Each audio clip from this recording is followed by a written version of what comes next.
Back over here in Rabbi Tatz, and we left off with this idea that we can, we're in English still, yeah, that we cannot be responsible for all of the details that Hashem has set up in our life. Who we are, what we are, where we were born, how we were born, where we lived, how we grew up, the innate talents and abilities that we have, the inner struggles and challenges that Hashem designed everybody with, the deficiencies that we have in our character that are just innate and inborn inside of us, or the influence of the world that is around us. There are many things that we have no control over at all. So that's not free will.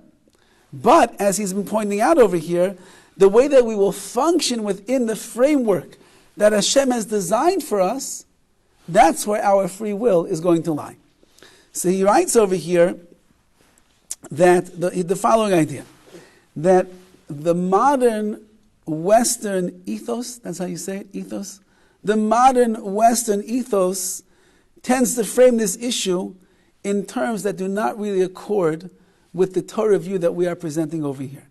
Meaning, we are presenting a view that says, yes, there are many things that are decided for you already, that you have no way to get out of.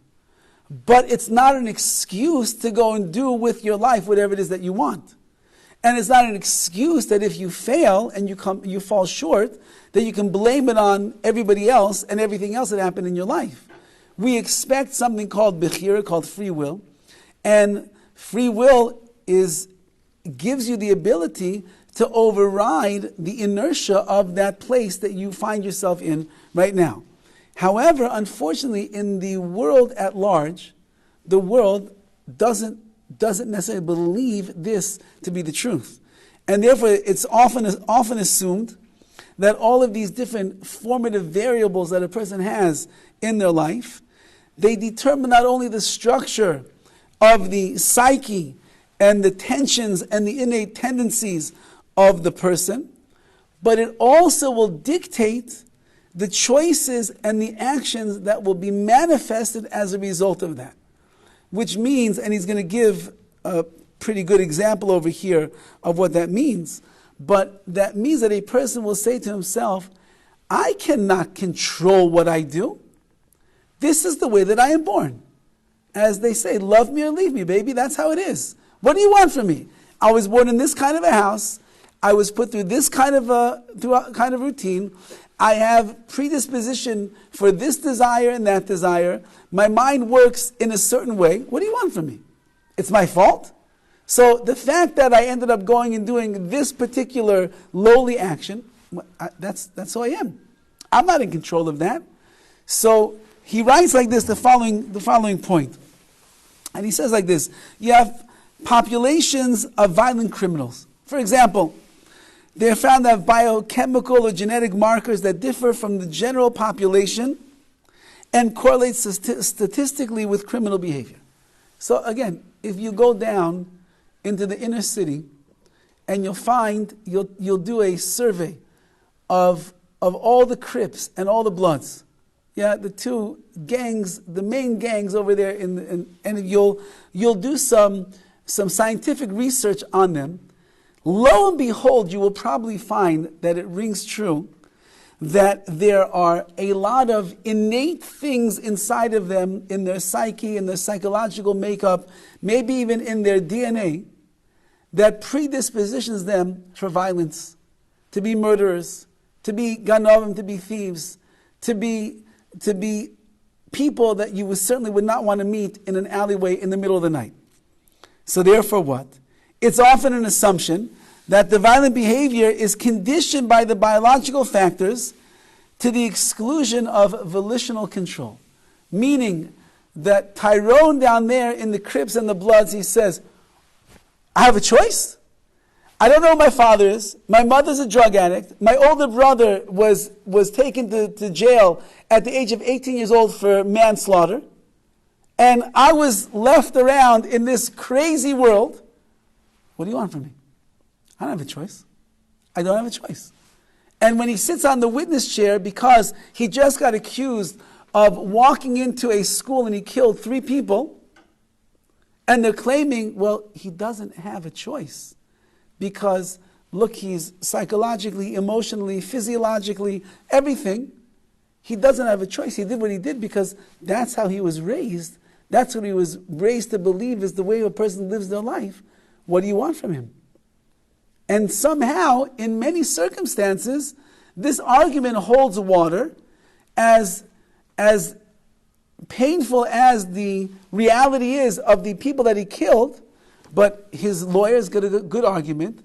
The judge and the jury ends up feeling bad for this poor kid. They show pictures of him in his house, sitting in front of a TV all by himself because he's the ultimate latchkey kid that nobody was ever around, and he was raised on the streets of downtown LA or in Harlem over there. So what do you want from the kid?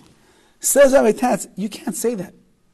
Because the perspective of what we are calling the Nakudas HaBechira, which is the point of one's free will, is that it's true that there might be these predisposing and measurable variables that shift the nature of the choice significantly in this person. However, how could a person say that I am trapped in the world that I live in and I have no ability to ever make a decision for myself what is right versus wrong? And again, like we mentioned in the last class, there are plenty of kids that grew up in the same place, with the same elements, with the same brothers who were in the Crips and the Bloods, and their father they didn't know, and the mother was a drug addict, and so on and so forth. And when they hit a certain age where they began to mature, they said, I don't want this kind of life. This is for heathens. This is for animals. I don't want this. And they pulled themselves out of the inner city, and they began doing well in their school, and they ended up going off to college, and they got scholarships, and today they're an outstanding person of the society, and they are rehabilitating the youngsters that are back in their old neighborhood, trying to help them become better people. So how do you explain it? One guy pulls the trigger, the other guy ends up becoming a 4.0 GPA in Harvard Law School, and he's an asset to society. Because obviously, says Rabbi Tatz, there's something called free will. Now you could make an excuse all of your life. I don't have free will in this case. I don't have a choice. But at the end of the day, when we go upstairs after 120 years, we'll see how well that excuse is going to hold water. And therefore he writes that there's really nothing that is completely beyond our control. It might make the decision harder to make. It might make it more difficult, meaning if I'm walking down the street and I see a helpless old lady and she's got a very expensive purse on her and I see all of her jewelry worth tens of thousands of dollars, when I walk by her, even if for 1 second in my mind I would look around and see there's nobody there, let me just knock the lady down, take the jewelry, take the purse, and make a run for it. I'll make $50,000 today. So it's a passing thought that just goes as soon as it comes in, and I walk right past the lady. I might warn her, listen, lady, you're not walking the greatest neighborhood over here. There's a lot going on. Can I take you to your car and let you go off safely? But when the Crip walks down the street, and he sees the same lady, the same circumstance, and he knows that money's hard to come by these days, and nobody's around, and he can knock her down in a second and take all the jewelry and take the purse, for that guy to say, I'm not going to do it, that takes a big stretch of the muscles of Bechira, free will, that he has to make the right decision. But if HaKadosh Baruch Hu created us to have Bechira, which he did, that means that ability is inside of the person if they just learn how to pump those muscles in the right way. And so Rabbi Tatz writes over here that, again in his elite English as well, he says that the point is that coercive psychological pressures do not necessarily amount to irresistible force. So that means you can't say at the end of the day, I had no choice. Everybody has a choice. That's what the transgenders are all saying now. They have no choice. It's a conservative, not conservative, democratic view, is that these guys, they have no choice. They're wired that way, and they fight for it. Yeah, but see, the question really is that how come it was never like that before? How come suddenly? became more How come? peaceful now. Yeah, because when you're being fed all of this rhetoric from a young age, and you're being told all of this is good and it's permissible and it's the way to go, so then you're being raised with all these things as well. So now a kid in today's has to make a fair evaluation, and it's becoming very difficult, becoming extremely difficult. But that's what he's saying, though. Even though that we're in a situation where to see the truth or to do what is right becomes the difficult thing, so it still doesn't exempt you from having to try to do the right thing. Now, you might not be successful in rehabilitating yourself if you grew up in downtown LA or in Harlem and all you know is murder, stealing, and drug abuse and the like. You might not be fully successful, but you have an obligation to try to realize this is not the way of life. So he says the critical insight given by the doctrine of point of choice, this idea that you have a nekudas habechira, you have a point where you can use your free will, is exactly where an individual is operating on the scale of choice may not be amenable to control at all, but how he deals with that set of conditions. Meaning, in the same idea, I cannot define the framework which I'm living in. It's not within my control who my parents are, the neighborhood I was born in, the way that HaKadosh Baruch Hu made me. That's out of my control. But yet HaKadosh Baruch Hu has determined that you will have free will. So if you say that the guy has no choice when he commits manslaughter, or he has no choice when he runs into the jeweler shop and he breaks all the windows and he steals $150,000 worth of jewelry, you say the guy had no choice.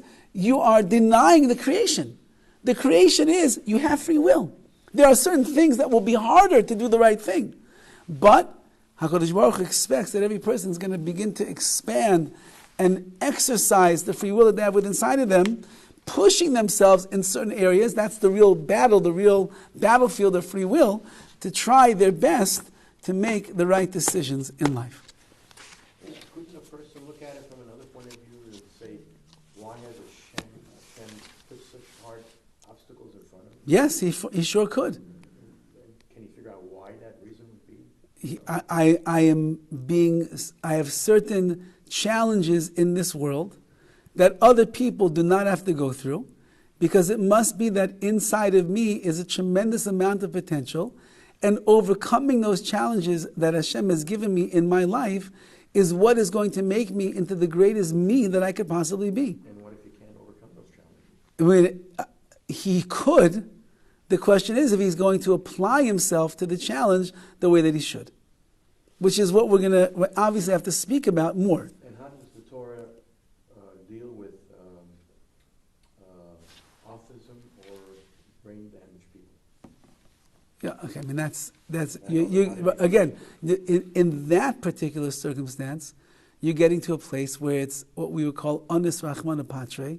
This is, you're in a situation that is way beyond any control at all, and therefore you're going to be exempt from. You'll be exempt from certain things, and maybe many things. But yeah, exempt from creating a sin.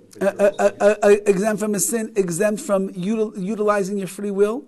If a person doesn't have das, they don't have sense of mind to be able to make decisions, so then how could they be held accountable? But say a person was born like that. Yeah, or brain damage or whatever. But also he wouldn't be allowed to get an aliyah also. That could also be possibly true. I mean, again, you take a woman, for example, in history like Helen Keller. Yeah? She cries out to the whole world that no matter what your circumstances in life are, you always have a choice of how you want to live your life. It was an anti-Semite. Okay, well, that's another story. But she took her bad lot in life, she took a life of challenges, and she decided, I'm not letting the challenges get me. So that means that anybody in life, no matter what the challenges are going to be, if they want to, they could redefine their mission or redefine their purpose and decide, I'm going to take it upon myself to move past this. obstacles they put in front of you, you can still overcome. Correct. If you put the effort into it. Correct. Okay. Yes. Why does God give us these challenges? Because he loves you and he wants you to be great. And if you wouldn't go through the challenge, you would never recognize how great you really are. You'd never pull out this is all now in the parshas that we have now with Avram Avinu. Avram is the example of the man who withstood the challenges of life. The sages tell us he had 10 tests. But it doesn't mean only 10. He had tests every single day of his life. He had 10 major ones that were above and beyond what the average human being ever had to go through in their life. And it's all, as the Ramban writes in the Chumash, it's all because Hashem wanted to pull out that dormant potential of greatness that was in Avram Avinu to make him even greater for himself. That he should become the greatest Avram that he could be. So every challenge that we go through in life, every handicap, every deficiency, everything that doesn't go the way that we want, everything is to allow us to dig deeper inside of ourselves and find that potential that's inside. But wouldn't Hashem know that some of these challenges will be too great for that person? Hashem knows. Yeah.